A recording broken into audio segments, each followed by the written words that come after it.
to be completely honest, that's the biggest thing that I lost. I didn't trust I had no confidence.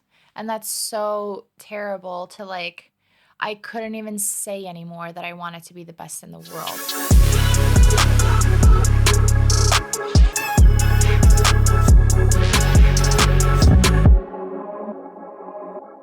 All right. Hi.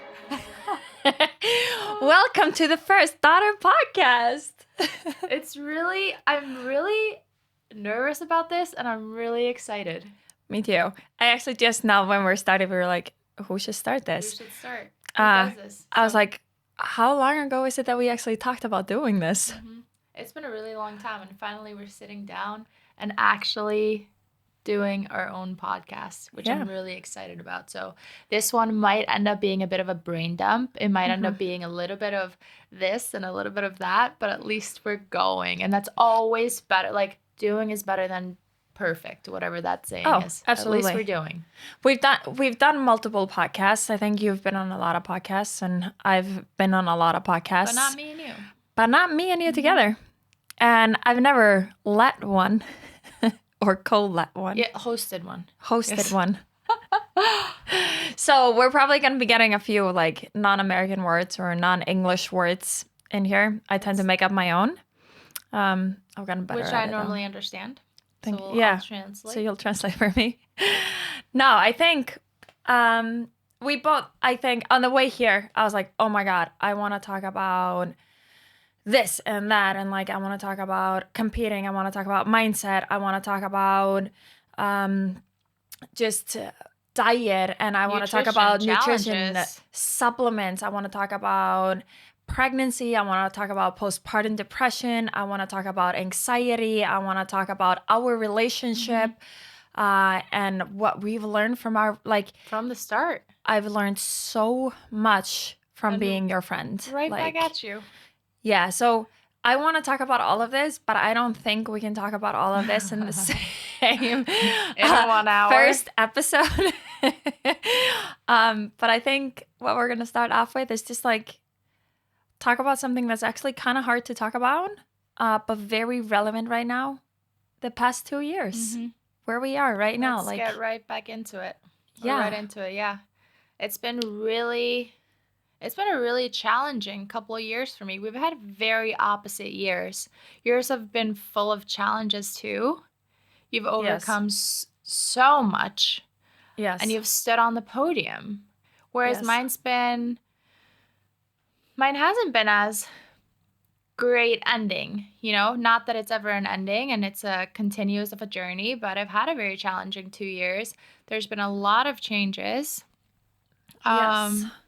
And I've honestly been in I love talking and I love sharing, but I feel like the past 2 years I've very much not been in a space where I've wanting to. And maybe part of it is that I don't like sharing. Not that it's a negative, it just is.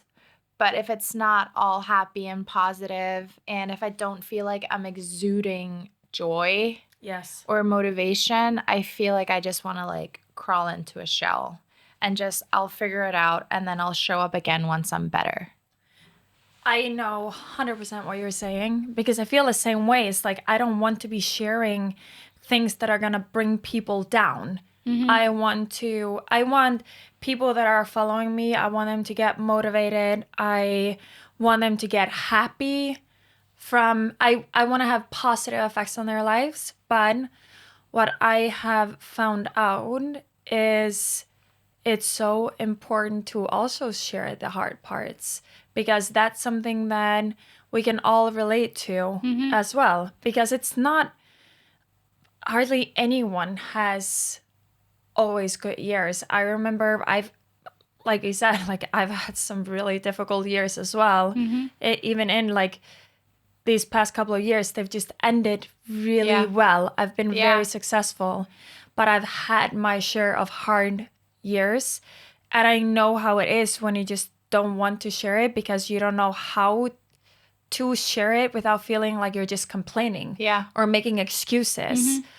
But And also when you don't maybe have the solution or you're still trying to figure Yeah. things out, then you don't want to just like throw it out there. But We're that's learning to talk. one of the things that I've always loved so much about you is that you you always see a positive note in things. It's like not that you're saying that things always happen for a reason, but you always seem to have a positive spin on it. And I've never seen you want to quit. I think, and I'd love to ask you this question. But for me, I've thought about this. I honestly think that my superpower is resilience. I Yes. will not. And I think it's something that I've defined myself as is like, I don't quit. Like, I will go down fighting and tumbling and giving everything that I have. It doesn't mean that I'm always going to win or that it's always going to end up well, but I won't quit. And when there's moments where I find myself that I'm not acting like myself or acting like that, it's like, nope, that's not who I am. So, very quickly, if you have an answer, what would your I superpower be? Oh, my superpower. Mm, wow, I think that's a really hard one because I think I never quit. I never give up You. either. I think that would be my superpower too. Mm-hmm. Even though we maybe come to it a little bit differently. I think we're both really positive people. But I think I get really hard on myself and I tend to doubt myself a lot. Well, what I've been learning from you is this believing in myself more, Mm-hmm. trusting myself and my capabilities. And that's one of the things that I think is also your superpower. Is just that. So when me and Kat started training together, just real quick, um, I was maybe doing a workout that was like deadlifts and box jumps, and I'm Which, like, for those listening, is the worst combination. Heavy deadlifts is one of the things that, compared to my competitors, I am the worst at. And Annie is the strongest in the field. She would win this worldwide. yeah, that's like my jam. And I still remember I had this workout across Reykjavik, and then Kat comes over. She's like, "What are you doing?" And I'm like, "I'm doing deadlifts and box jumps as the first workout, 21:15.9 or something like that." And I'm like, "There's no way she wants to join on this." And then she's like, "All right, I'll join you." I'm like, What's the weight? "What?" Because normally I did not like training with other girls. I did not like training with girls, especially someone that might be able to beat me in something because I'm a very sore loser when it comes to CrossFit.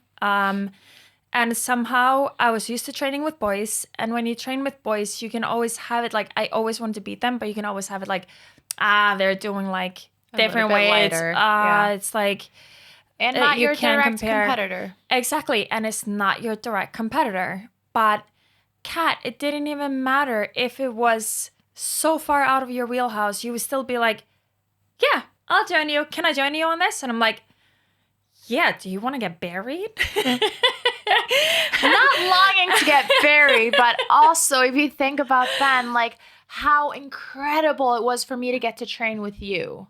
Yeah. Like when I started CrossFit, you were Annie Thor's daughter standing on top of the podium, and I still remember taking my first. So I started CrossFit because of you. I saw you in the CrossFit Games, and I wanted to do that. And it's so crazy to think back. So I remember the first I was doing a foundation class, and you came in, and it's like, oh my God, that's Annie.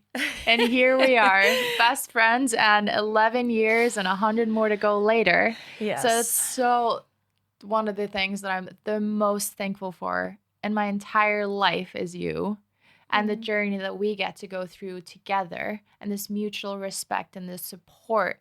And it is so hard to come by.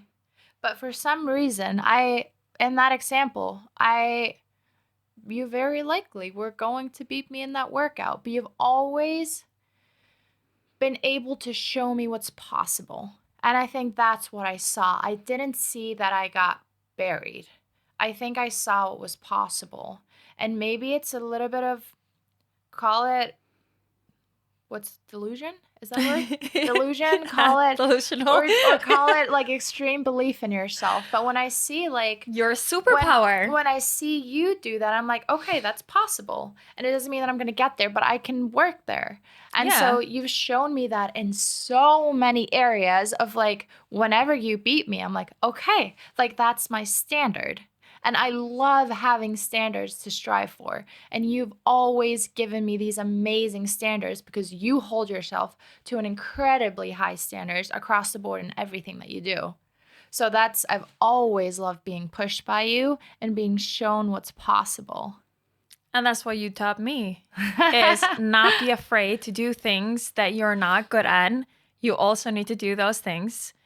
And you're the first girl that I actually liked training with and made me better. I finally saw the benefit of training with another girl that could push me in things. It's like, yes, I was so nervous when we were doing workouts that had high rep burpees or lighter thrusters. I still do, like the workout the other day, like literally 2 days ago. I'm like, Annie, I'm so nervous about this yes. workout. Like I still do. Every time. It's like because you know it's going to hurt and because we both want to win every time. But that makes us better. Like we've made each other so much better, not just as athletes, but also like not just physically, but also mentally. Like the mindset, learning from each other's mindset, seeing how similar we are. Yeah. The difficulties that we go through, how similar and different we are as well with some of the ways that we think about like going into a workout. I still think it's hilarious when we're talking about a workout and then I'm like, so how do you think you're going to break it up? And Cass like, I'm just going to do it. I'm broken. And I'm like, what? And then I say that I'm going to break it up to like 3 times. Yeah. And then I always say, exactly. I always say that I'm going to break it up more than I end up doing because I like doing better than I expect. So I might like put expectations down a little bit and then overperform rather in my mind. While I learned from that though, it's like you sometimes just take a chance on it. It's like, maybe I can just do this unbroken. At least I failed in training. Yes, exactly. That's where you need to learn to fail. So that's been something that I've learned so much with, is how we can be so different with that. And that pushes me to want to try something different out. Test it out. You don't know if you don't know. Like, exactly. Just try it. And I think that's also a huge component of like us training together. And win or lose, we always learn. Yes. And I'd much rather learn in training. So let's just say it's a deadlift box jump and you're miles ahead of me. That's information for me of like, oh, my competitors are this much better than me at this workout. I need to work on this. And I need to work on this and vice versa. Like, let's take burpees and running. Like, I will beat you. And then it's like, oh, like your competitors will beat you in that. And it just shows you in training. And it's so valuable to have that. It is. Also, just if I think that I'm really good at running on burpees and then I come into a competition and all of a sudden my competition is going so much faster than me, like the slap in the face that would be, and mentally just break you down. Instead of now, it's like, okay, this is something I need to work on. And then you also know, okay, some of these people might start faster than me. I might stand a chance of catching them later, or like at least feel like you know a little bit more where you stand at. That was what I struggled with because I never trained with other girls. Then I came onto the competition floor and it was so foreign to me because I was never next to someone else like that. Like next to the other girls. Your barometer that you know. Exactly. So training with you and then stepping onto the floor, maybe even standing next to you, I can sometimes feel like, this is just like training. Like, I know how to do this. Like, this is my jam. Here we go. Okay, let's tune back to last 2 years. Kat, it wasn't exactly what you wanted. It was very far from what I wanted and from what I expected, too. That's rough. Especially when you're competing. Just how was it competing at the games 2 years ago? So 2020, let's go all the way back there, was a really challenging year for me. I had a back injury. Yes. I had a herniated disc at the start of the year, and just unable to train.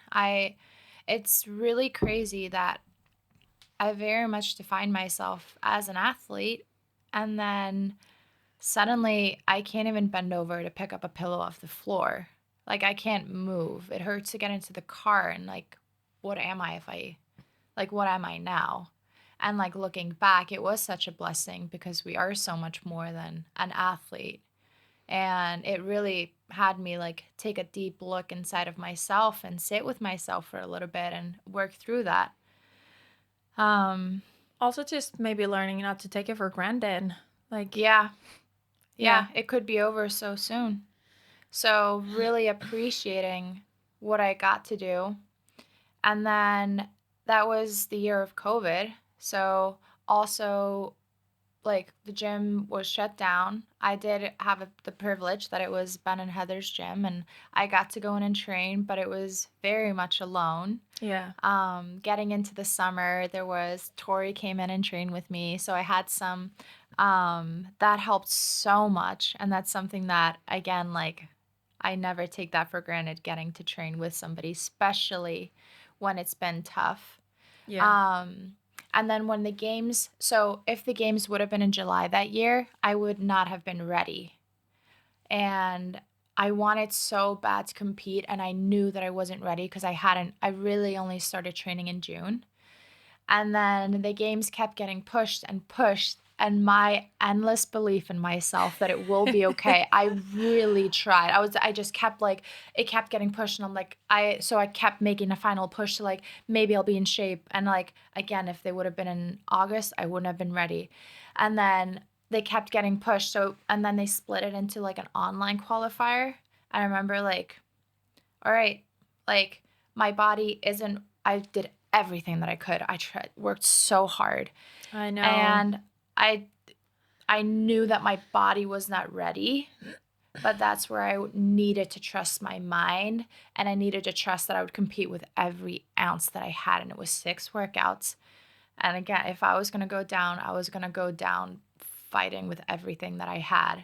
And it was really cool because there were no other competitors. Everybody was doing it in their own gym. Yeah. So really every time I just dug and I dug and I dug and I had to question, can I go harder? Can I push more?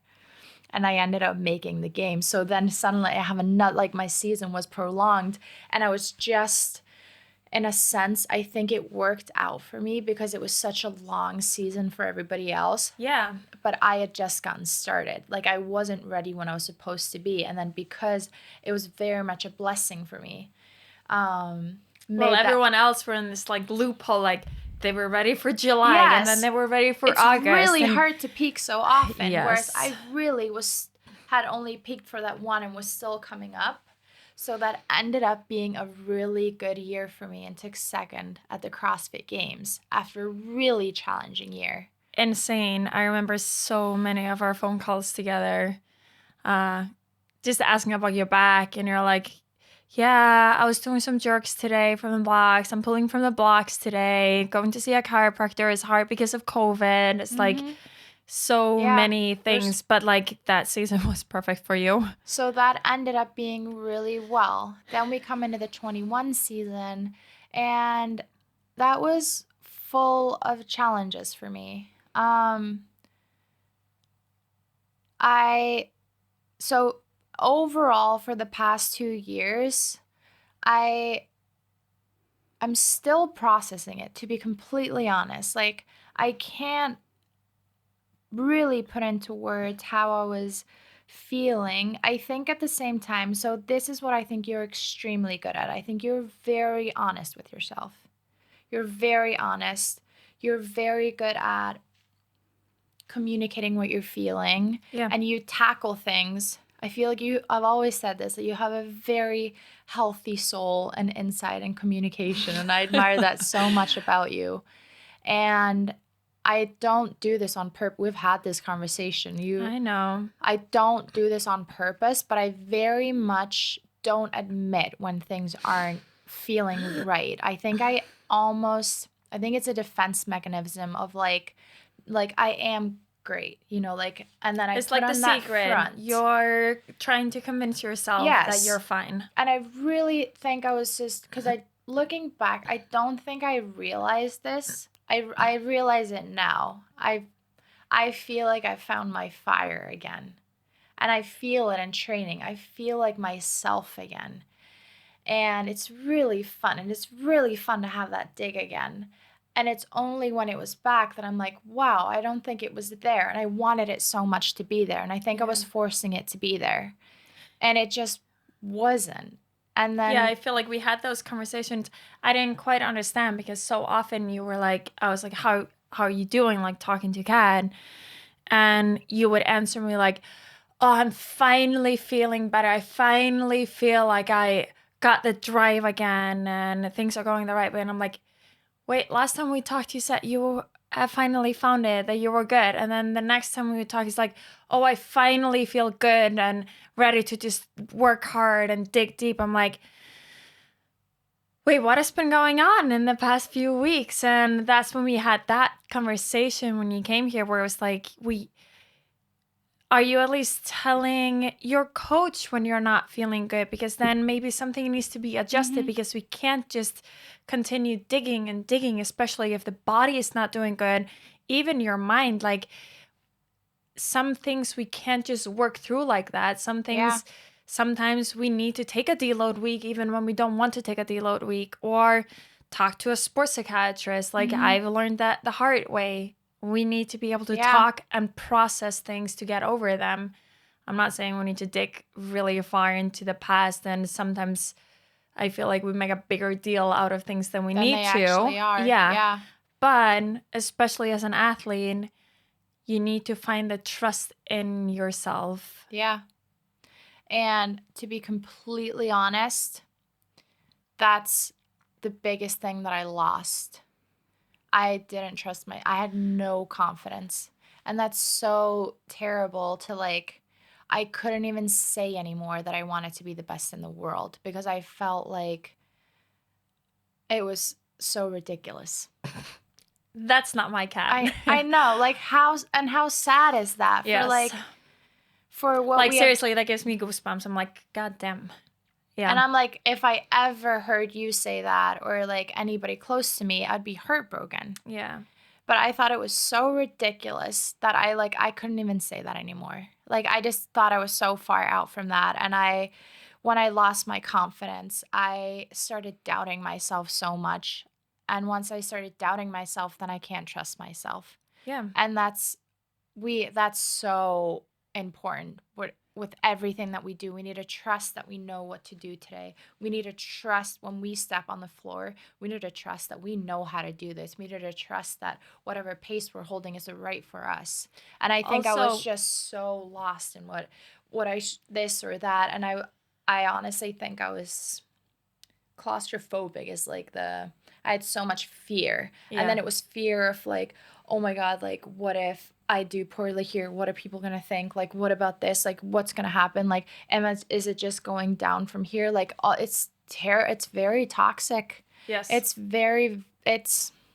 Yeah.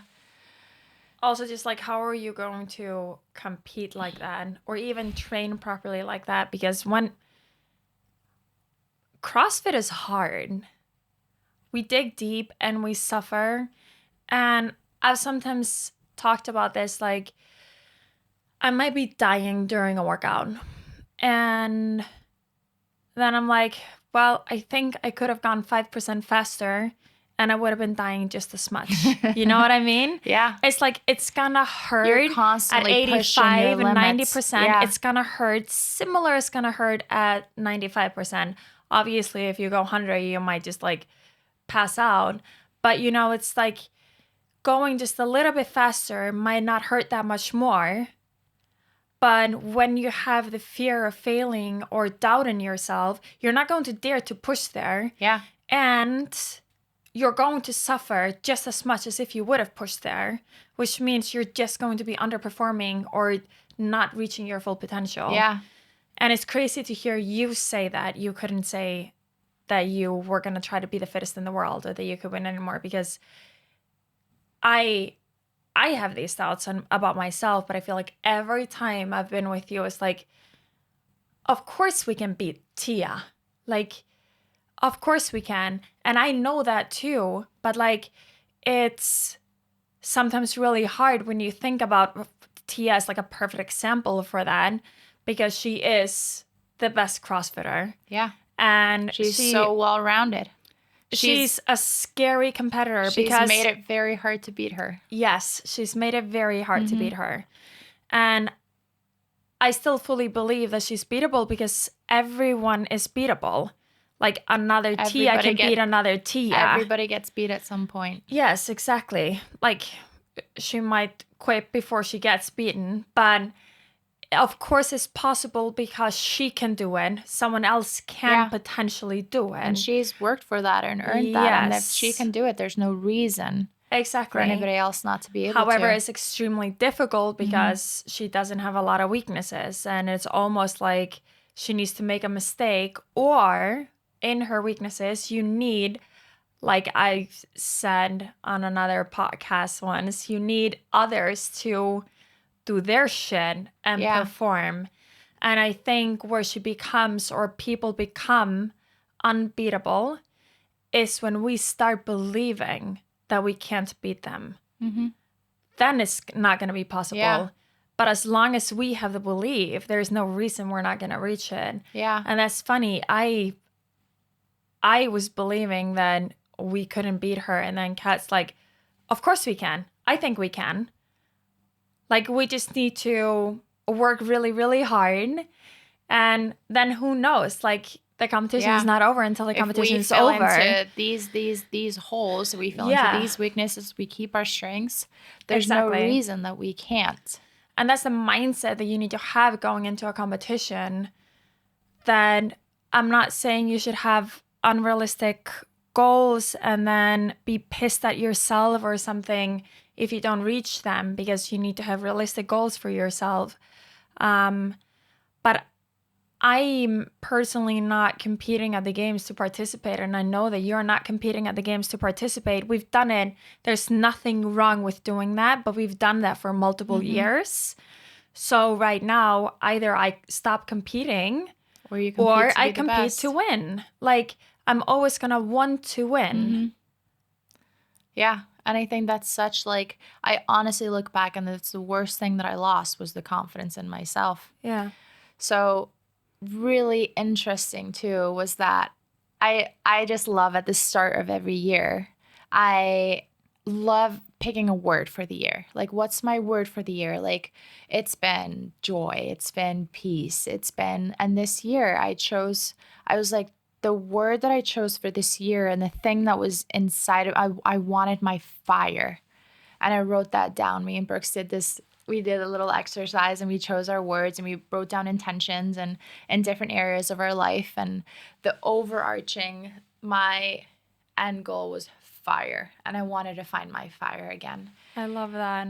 And the universe works in extremely incredible, insane ways, because this isn't the way that I wanted to or expected to find my fire.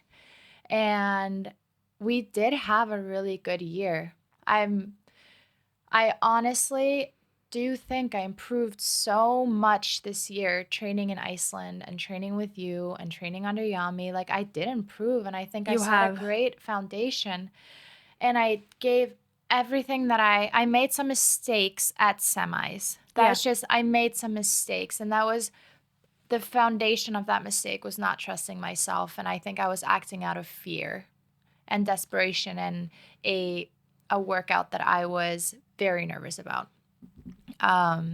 So that was my mistake. And then last chance, I came in so fit. I was so ready. I was really, really, really proud of myself and our whole team after that. And I just came up short. And I didn't make the games. And for some reason, I think it was the greatest thing that could have happened to me. And that's been like that before, and I think so right now. And it sucks that that's what seems to have to happen, It's huge. It's what we work so hard for. And at this point of our career, I don't take years for granted anymore. No. I really don't. And this was a whole year that I didn't get to compete at the CrossFit Games. So from that, I think two things happened. It was very freeing for me.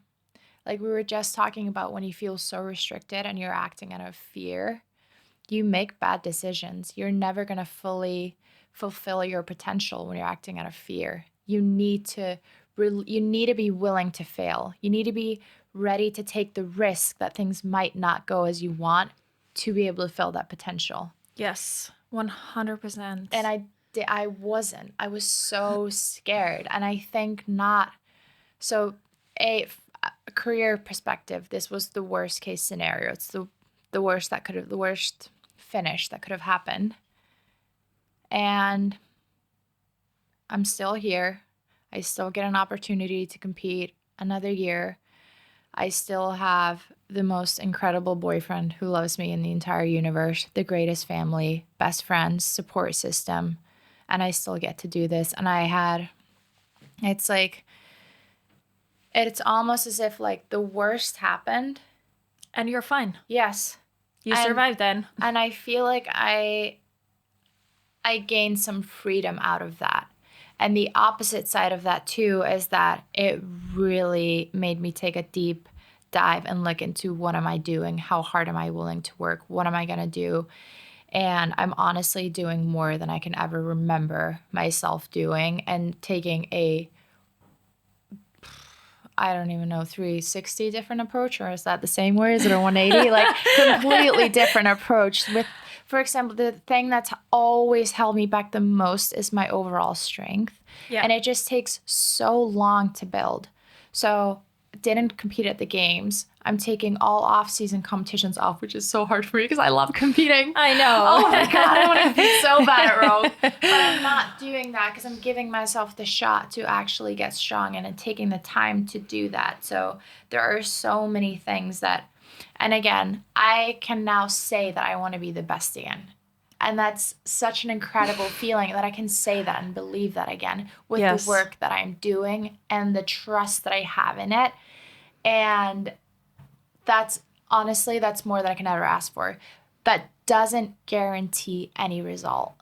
It doesn't. No. It doesn't even guarantee that I'm going to make it to the games. But at least I can, I know in my whole core, I found my fire again.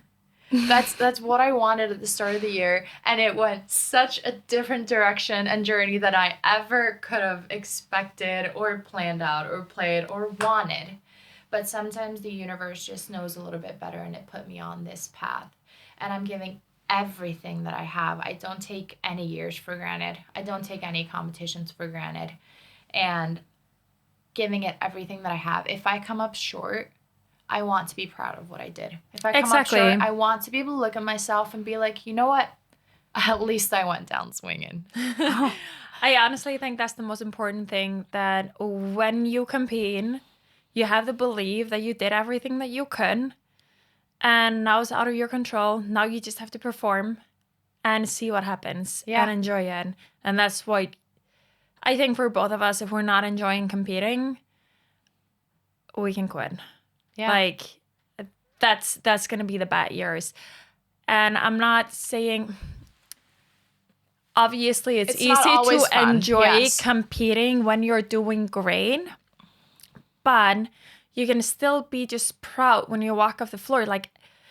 Not my best moments of the games are from winning events. It's from winning mentally events. Events that I've been afraid of and do good in. At the games, postpartum, just the run event, the run in Toast to Bar. I walked away from that event. I don't even remember what place I got, but I was so proud of myself after that event. And that was a 15, win. But you won. I won. In my head, I won that event. Yeah. It's I feel like those are the core moments. Yeah.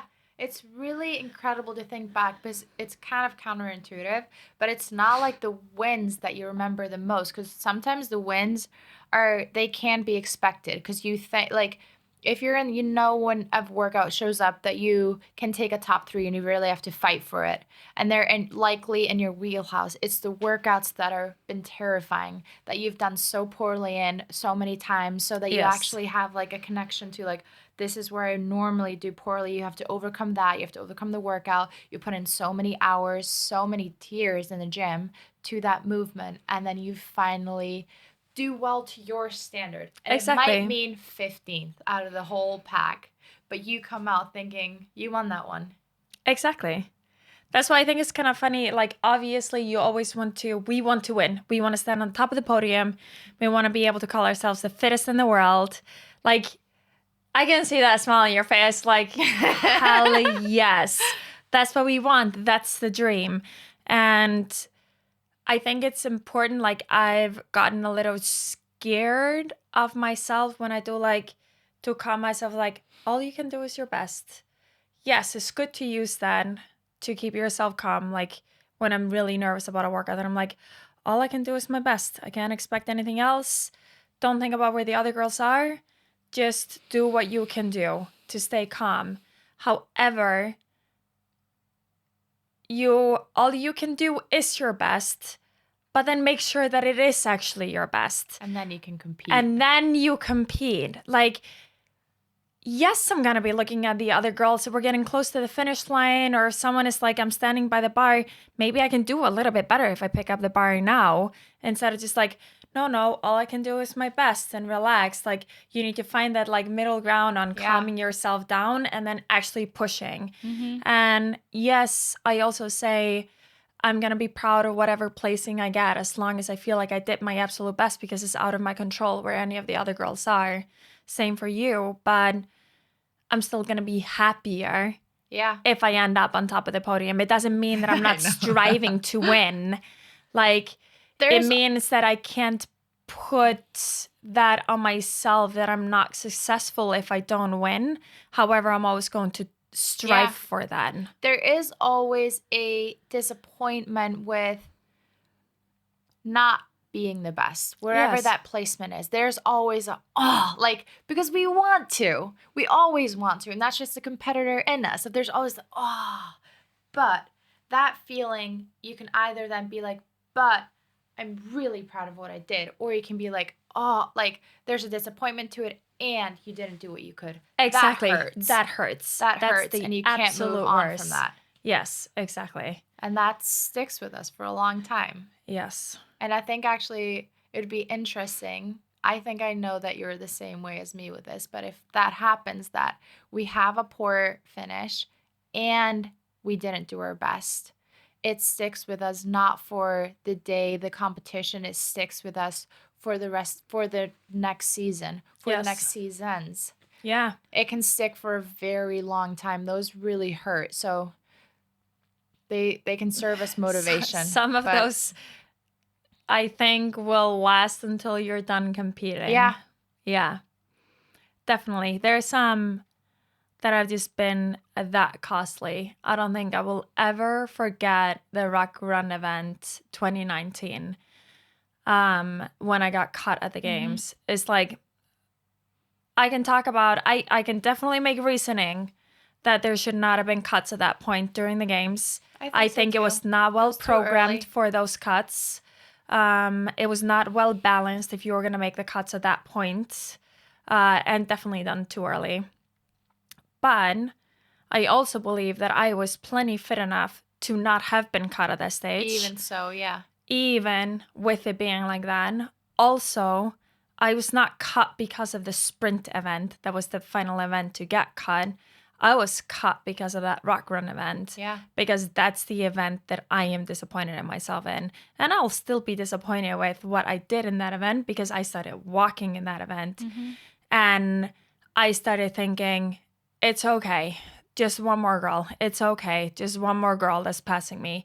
It's okay. You know what?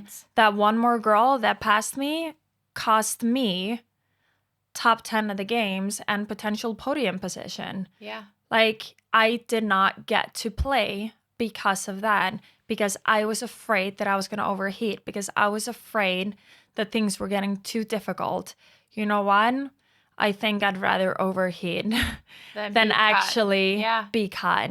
Like, Yeah. no, considering the toll that Not, took on my yes. body, 2015. yes, I will not go to that stage again.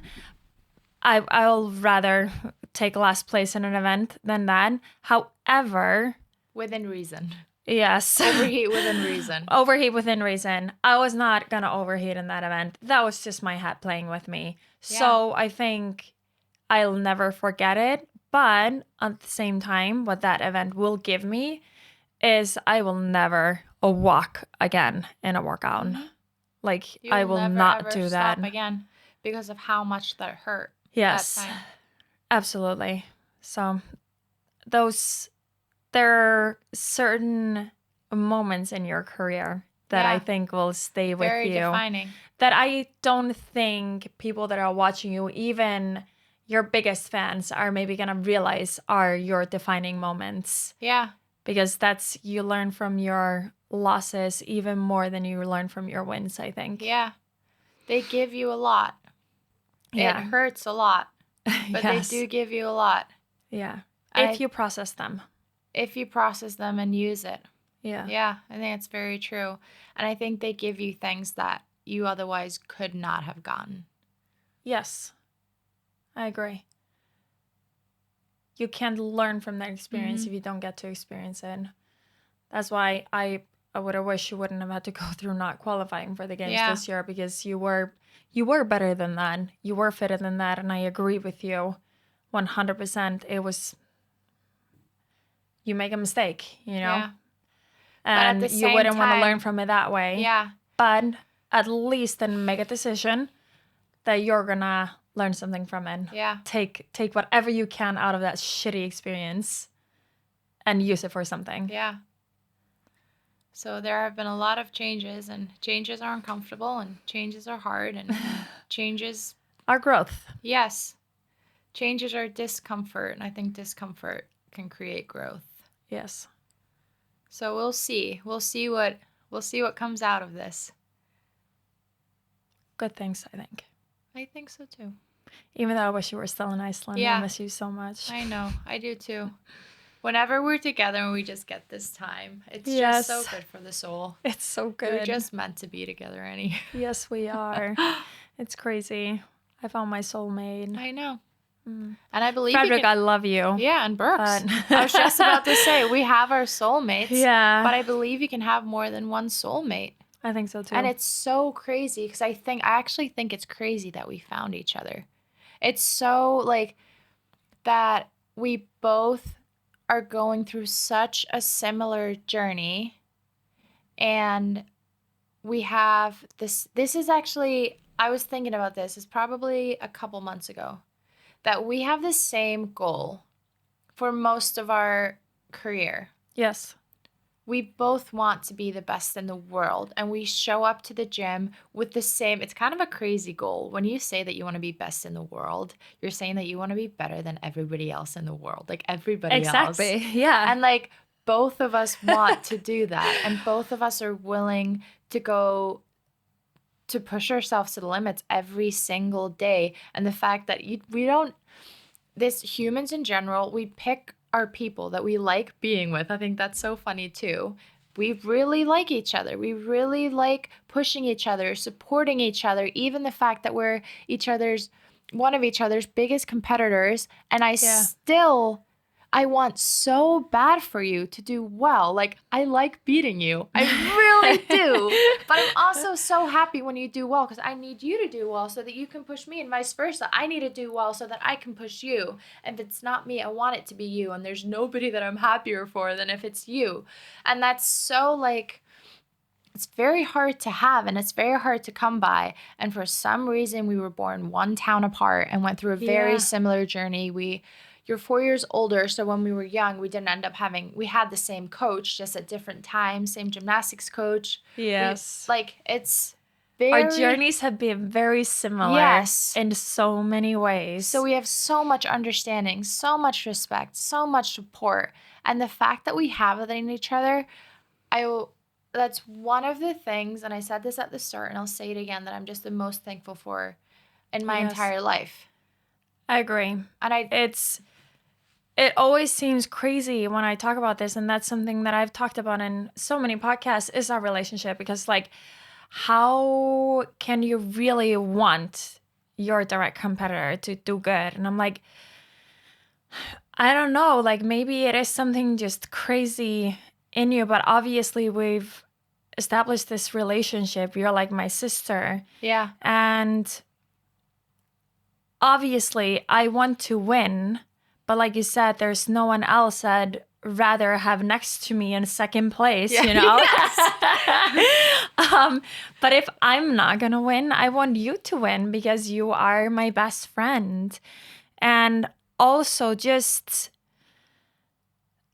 this might seem just a little bit crazy, but I don't think anyone can understand to the same level what we are going through. Like, yes, I talk to my mom. My mom's one of my best friends. Like, we talk about everything.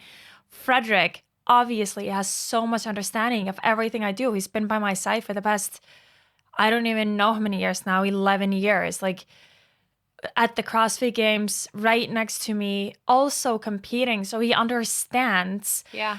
But having you also just to talk about not just trainings, but feelings and emotions and struggles and highs and lows and the understanding that we can have for each other going through injuries or whatever it might be. I think it's almost impossible to find someone else that can relate to that level. It feels like a 1 in a million. Yes. Like, what were the chances? So that's something that I would never take for granted or give up, and that's why you're never getting away. Likewise. Stuck with me. We talked about it when we are old and gray and can't compete in CrossFit anymore after all the masters categories are done. We're going to be living like right next to each other. Our grandkids are going to be running on the lawns out in front. Grandkids, great grandkids. And then we're going to have this gym together where Frederick and Brooks can do their bodybuilding and me and Kat can do our squats and biking. And so that's it. Like, honestly, that's also what made the decision for me. Like, I know I would love to be training with you every single day. Like, that I get to walk in the gym and we get to do this together. It doesn't scare me as much because I know that's going to happen. Yeah, absolutely. Like, I know we're going to have gray hair and we're going to have our grandkids together and they're going to be running all around and be best friends too. And we're going to be teaching them to do burpees. Yes. And then while you were talking, there were two things. So I was just processing this real time, also thinking like why our relationship is the way that it is. Like, it's not normal to want so much for your competitor. No. And like unique.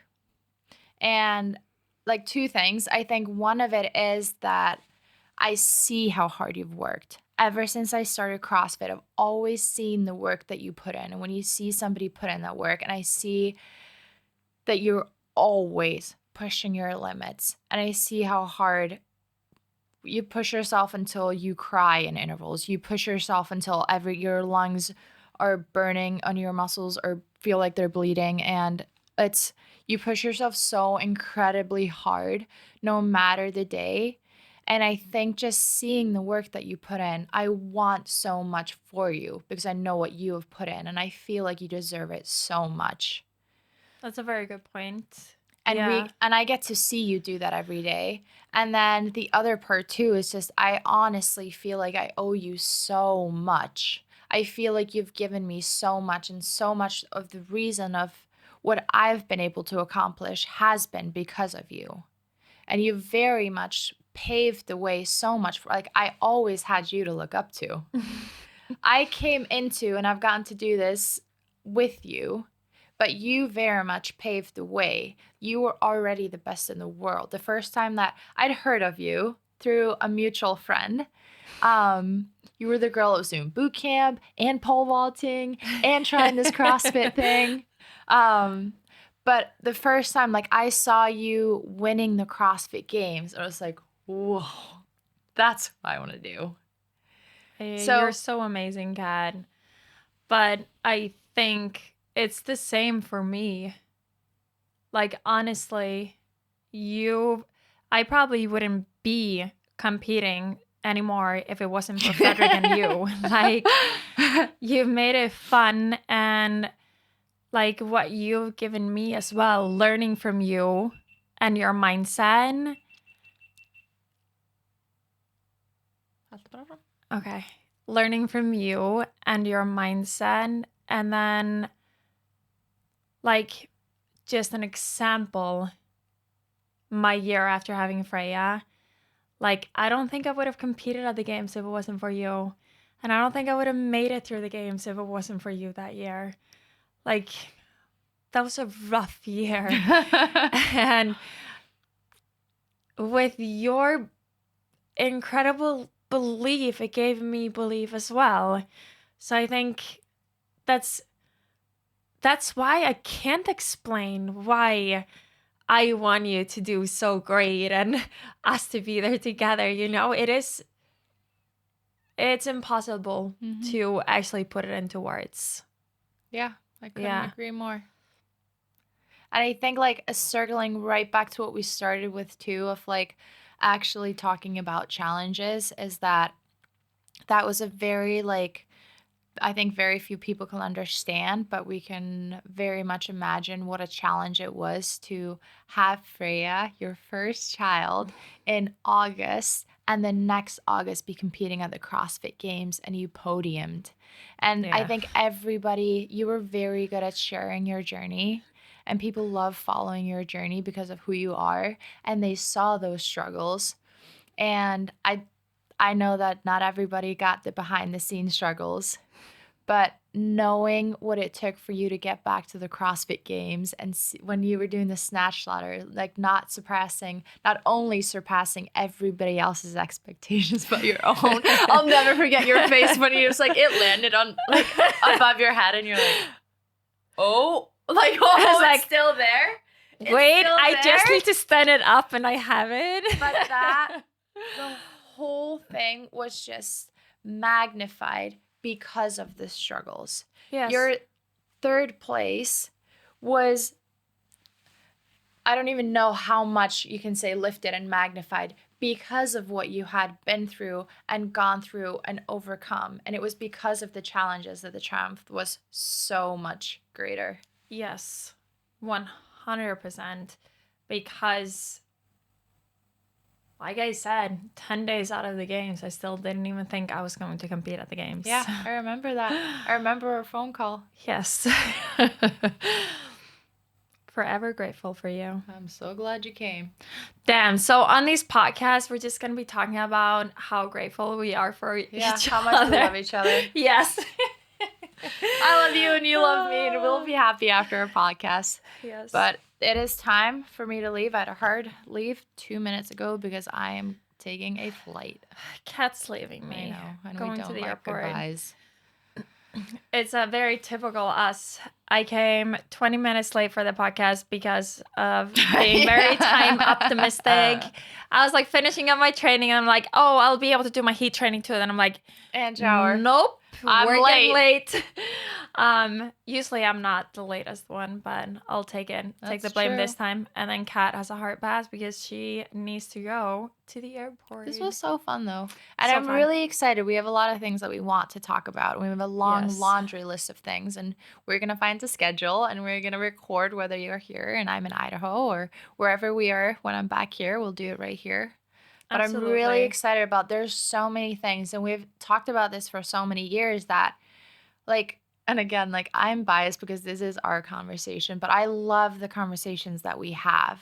Yes, because they're so real. Yes. And I feel like I learn something every time. It gives me something to think about and something to process, just being able to talk about these things. And I love that we're able to challenge each other with we're able I love this about our relationship is that it's very honest. We can be very honest with each other, and I think that it takes a level of trust and respect because I know that we always have each other's best interests at heart, so we can Yes. be very raw, and it's not always things that we want to hear.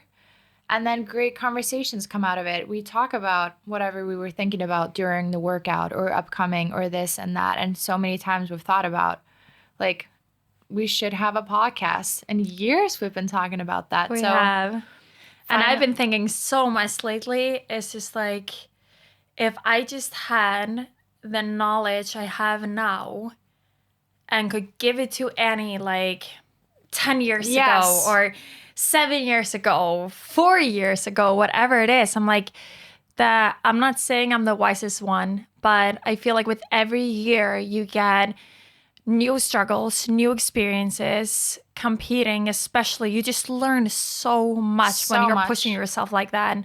Not just like physically, like you learn nothing physically at the games or at the top level, but you learn so many things mentally, how About to tackle yourself. things, something about yourself.